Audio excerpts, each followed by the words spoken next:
La ligne Maginot a son hébergement insolite, une tiny house inaugurée sur le site du Mont du Coucou à Kemplich en Moselle. Cette tiny house est une opportunité économique pour promouvoir le tourisme de mémoire. Benoît Bourg, Pascal Thine.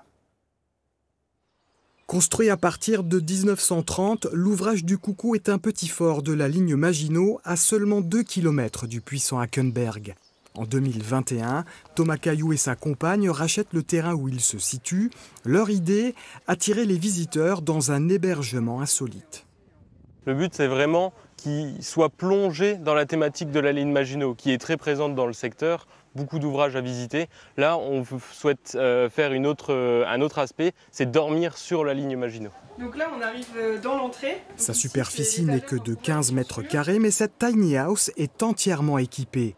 Panneaux solaires, plaques de cuisson, douche, bref, tout le confort moderne.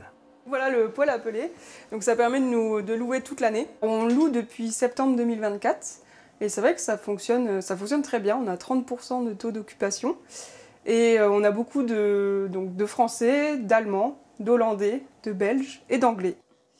Et c'est les tabourets qui étaient dans le fort. Donc là, ici, on en a 2. C'est vrai qu'on passe devant, mais on ne sait pas forcément à quoi ça servait ou qu'est-ce que c'était.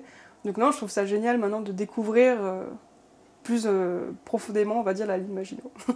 Prochaine étape pour les jeunes propriétaires, retirer la végétation qui a repris ses droits sur l'ancien terrain militaire. Le but à terme est de nettoyer une vue qui permettrait de voir le fort depuis la tiny house. Donc on se réveille et on voit directement le bloc de combat de l'ouvrage du Coucou. Le jeune couple a déjà d'autres projets pour compléter son hébergement insolite, comme une tente suspendue avec vue sur le fort et à plus long terme, des logements à l'intérieur de l'ouvrage.